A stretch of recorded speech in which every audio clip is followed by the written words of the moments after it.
Hello साथियों, आप सभी कैसे हैं। आई होप आप सभी अच्छे होंगे। तो सुंजन स्टडी में आप लोग का वेलकम है। तो आज मैं आप लोगों के लिए लेकर आई हूँ महाजनपद से रिलेटेड 50 क्वेश्चन, जो कि आपके एग्जाम ऑफ व्यू से बहुत ही इम्पोर्टेंट होने वाला है। तो जिन लोगों ने अभी तक चैनल को सब्सक्राइब नहीं किया, सब्सक्राइब करें, वीडियो को लाइक नहीं किया, लाइक करें और इसे ज़्यादा से ज़्यादा शेयर करें। तो आइए, हमारा पहला क्वेश्चन सूची 1 है, जिसमें महाजनपद है और ये है राजधानी उनके। तो आइए हम इसका मिलान करते हैं। तो ये होगा, ए का हो जाएगा 4 तक्षशिला, गंधार का तक्षशिला। बी का 1 यानी सूरसेन का मथुरा। सी का हो जाएगा 2 वत्स का कौसंबी। डी का हो जाएगा 3 यानी कौशल का श्रावस्ती। तो कुल मिलाकर यहाँ पे इसका आंसर होगा ए। क्या होगा इसका आंसर? ए। अब आते हैं क्वेश्चन नंबर 2 की ओर। हर्यक वंश के किस शासक को कुनिक कहा जाता था? ए बिंबिसार, बी उदयन, सी अजातशत्रु, डी इनमें से कोई नहीं। तो इसका आंसर होगा ऑप्शन सी, अजातशत्रु।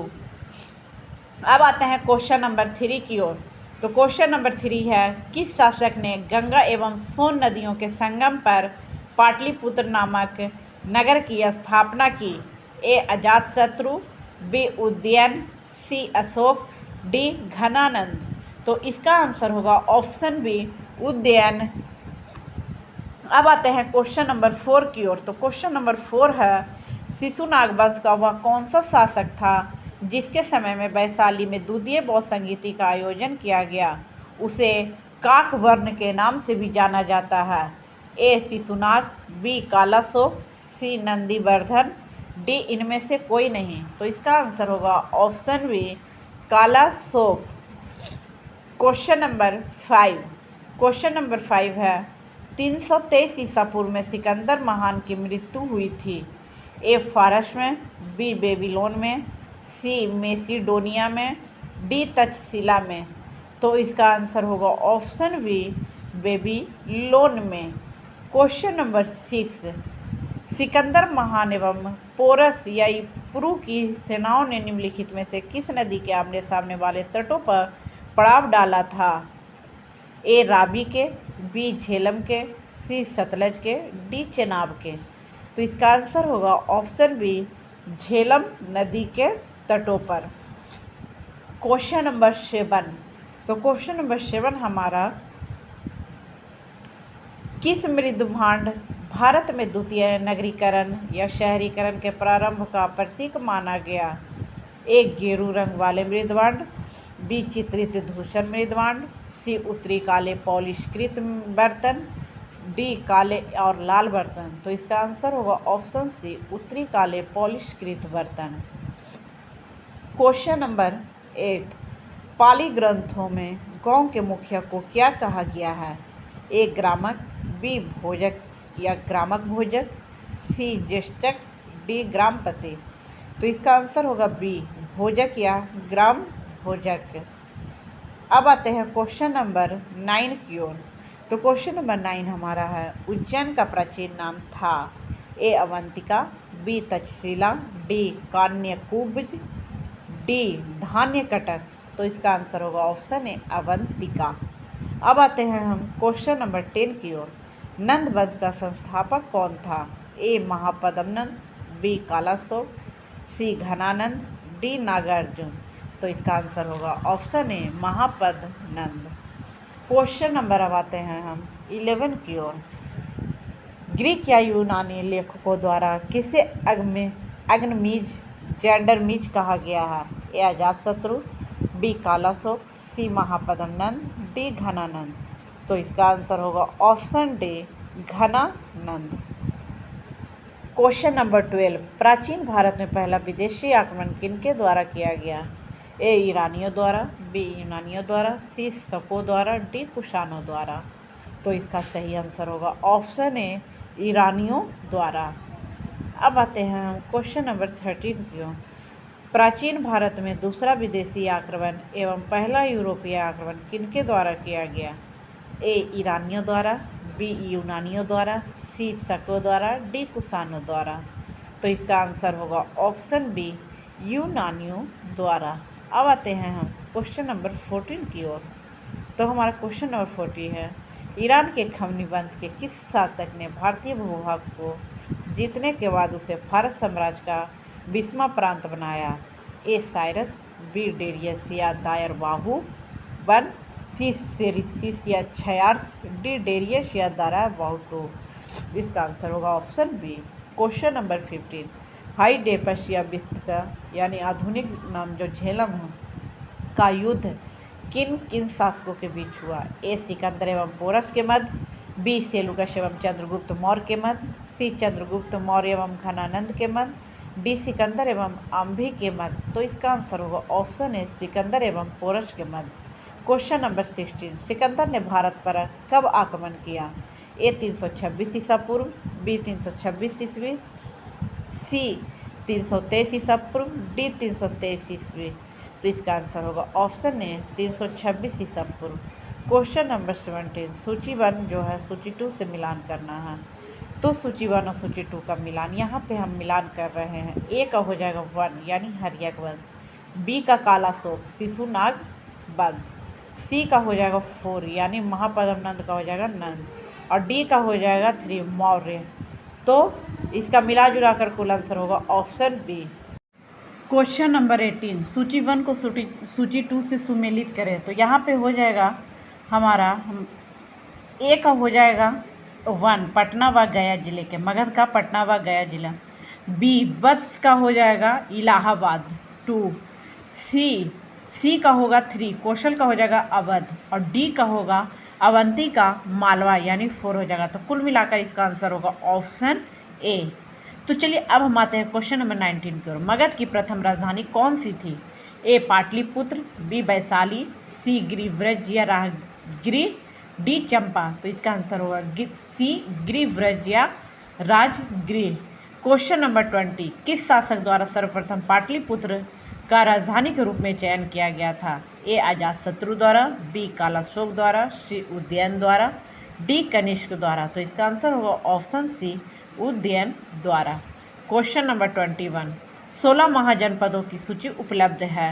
ए महाभारत में, बी अंगुत्तर निकाय में, सी छंदोग्य उपनिषद में, डी संयुक्त निकाय में। तो इसका आंसर होगा ऑप्शन बी अंगुत्तर निकाय में। क्वेश्चन नंबर 22, निम्नलिखित में से मगध का कौन सा राजा सिकंदर महान का समकालीन था? A Mahapadma Nanda, B Dhanananda, C Sukalpa, D Chandragupta Maurya.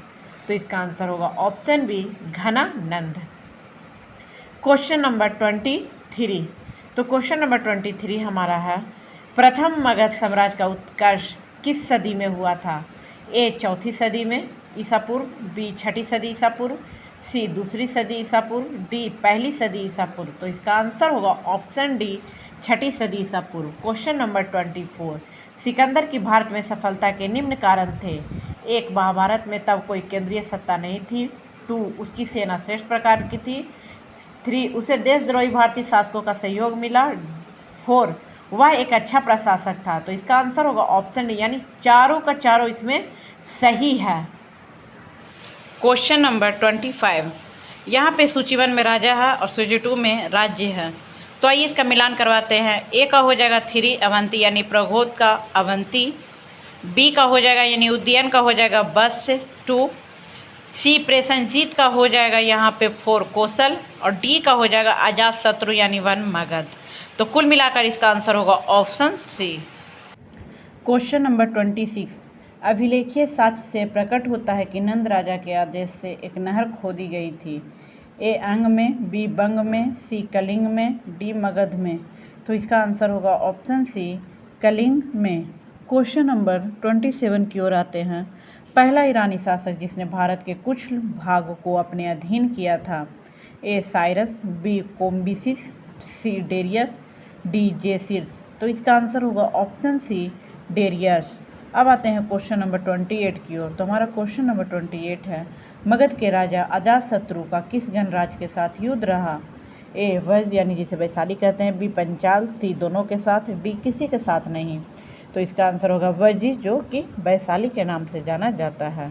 Question number 29, तो क्वेश्चन नंबर 29 है, बज्जी संघ के विरुद्ध मगध राज के किस शासक ने प्रथम बाबर रथ मूसल यानी एक ऐसा रथ जिसमें गदा जैसा हथियार जुड़ा था तथा महाशिलाकंटक पत्थर फेंकने वाला एक युद्धयंत्र नामक गुप्त हथियारों का प्रयोग किया। A Ajatashatru, B Chandragupta Maurya, C Kalashoka, D Udayan. तो इसका आंसर होगा option A Ajatashatru. Question number 30, Nanda वंश का अंतिम सम्राट कौन था?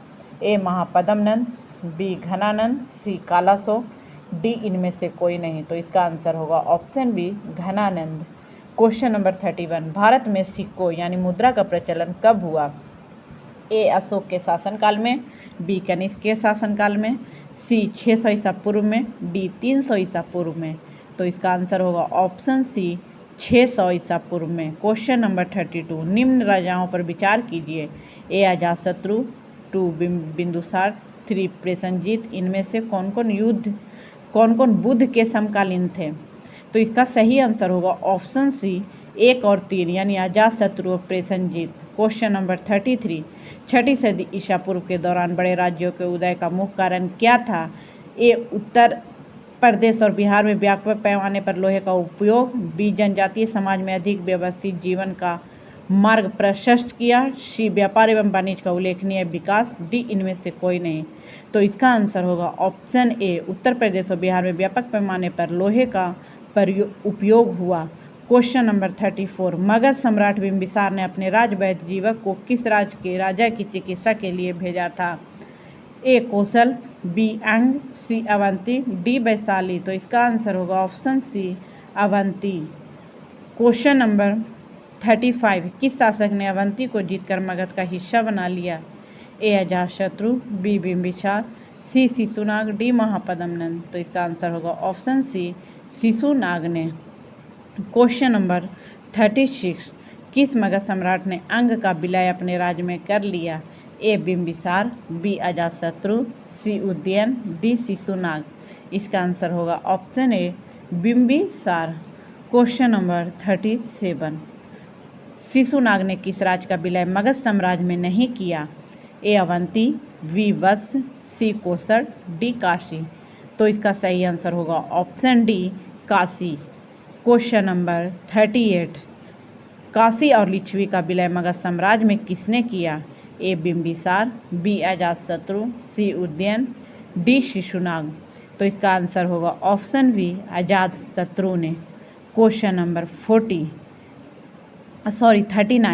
मगध साम्राज्य के बारे में कौन सही नहीं है? ए पुराणों एवं महाकाव्यों के अनुसार इसकी स्थापना बृहदत्त ने की थी, बी महापद्म नंद ने इसे सर्वाधिक विस्तार प्रदान किया तथा सर्वक्षत्रक यानी क्षत्रियों का अंत करने वाला एवं 11 की उपाधि धारण करने वाला, सी ग्रीवरिज, राजगीर, पाटलिपुत्र एवं वैशाली क्रमशः इन 4 राजधानियाँ बनी, डी इनमें से कोई नहीं। तो इसका आंसर होगा ऑप्शन डी इनमें से कोई नहीं। क्वेश्चन नंबर 40, सिकंदर के आक्रमण के समय उत्तर भारत पर निम्नलिखित राजवंशों ने किस एक का शासन था? ए नंद, बी मौर्य, सी शुंग, डी कण्व। तो इसका आंसर होगा ऑप्शन ए नंद वंश का। क्वेश्चन नंबर 41, निम्नलिखित में से कौन सा एक ईसा पूर्व 6ठी सदी में प्रारंभ में भारत का सर्वाधिक गई थी शक्तिशाली नगर राज्य था? ए गंधार, बी कम्बोज, सी काशी, डी मगध। तो इसका आंसर होगा option D Magadh. Question number 42, निम्नलिखित में से किस राज्य में गणतंत्रात्मक शासन व्यवस्था नहीं थी? ए कपिलवस्तु के शाक, बी कुशीनगर के मल्ल, सी वैशाली के लिच्छवी, डी मगध। तो इसका आंसर होगा option D Magadh. Question number 43, निम्नलिखित में से किसे सैन्या नियमित और अस्थायी सेना रखने वाला कहा जाता था? ए Bimbisara, B Ajatashatru, C Udayan, D Shishunaga. तो इसका आंसर होगा option A Bimbisara. Question number 44, निम्नलिखित में से किसे उग्रसेन कहा जाता था? A Mahapadma Nanda, B Dhanananda, C Shishunaga, D Bimbisara. तो इसका आंसर होगा ऑप्शन ए महापद्म नंद। अब आते हैं क्वेश्चन नंबर 45 की ओर। तो क्वेश्चन नंबर 45 है, निम्नलिखित में से कौन सिकंदर के साथ भारत आने वाला इतिहासकार नहीं था? ए नियाकर्स, बी एनासिक्रिटस, सी एरिस्टोबुलस, डी हेरोडोटस। तो इसका आंसर होगा option D Herodotus. Question number 46, महाजनपद काल में श्रेणियों के संचालक को कहा जाता था? ए श्रेष्ठिन, बी सेठ, सी जेठक, डी ग्राम भोजक। तो इसका आंसर होगा ऑप्शन ए श्रेष्ठिन। क्वेश्चन नंबर 47, गृहपति का अर्थ ए धनी किसान, बी धनी व्यापारी, सी धनी व्यक्ति, डी इनमें से कोई नहीं। इसका आंसर होगा ऑप्शन ए धनी किसान। क्वेश्चन नंबर 48, विश्व का पहला गणतंत्र वैशाली में किसके द्वारा स्थापित किया गया था? ए मौर्य, बी नंद, सी गुप्त, डी लिच्छवी। तो इसका आंसर होगा ऑप्शन डी लिच्छवी। अब आते हैं क्वेश्चन नंबर हम 49 की ओर। तो हमारा क्वेश्चन नंबर 49 है, निम्न में से कौन एक बौद्ध ग्रंथ 16 महाजनपदों का उल्लेख करता है? ए अंगुत्तर निकाय, बी मंजिम निकाय, सी खुद्दक निकाय, डी दीर्घ निकाय। तो इसका आंसर होगा ऑप्शन ए अंगुत्तर निकाय। क्वेश्चन नंबर 50 जो कि हमारे इस वीडियो का लास्ट क्वेश्चन है, निम्नलिखित में से कौन एक मगध साम्राज्य की राजधानी नहीं रहा? ए गिरिब्रिज, बी राजगिरी, सी पाटलिपुत्र, डी कौशाम्बी। तो इसका आंसर होगा ऑप्शन डी कौशाम्बी। तो आज हमने आपको 50 क्वेश्चन कंप्लीट करा चुके हैं महाजनपद से, जो कि आपके एग्जाम ऑब्वियस से बहुत इंपॉर्टेंट होने वाला है। तो जिन लोगों ने अभी तक हमारे इस वीडियो को लाइक नहीं किया है, लाइक करें और इसे फुल वॉच करें, और इसे जिसने भी चैनल को सब्सक्राइब नहीं किया सब्सक्राइब करें, और बेल आइकन घंटी दबाना ना भूलें, जिससे कि जब भी मैं वीडियो अपलोड करूँगी सबसे पहले नोटिफिकेशन आपके पास आएगा। तो और इसे ज़्यादा से ज़्यादा अपने दोस्तों के पास, फ्रेंड सर्किल में शेयर करें। तो चलिए आज के लिए हम इतना ही रखते हैं। बाय।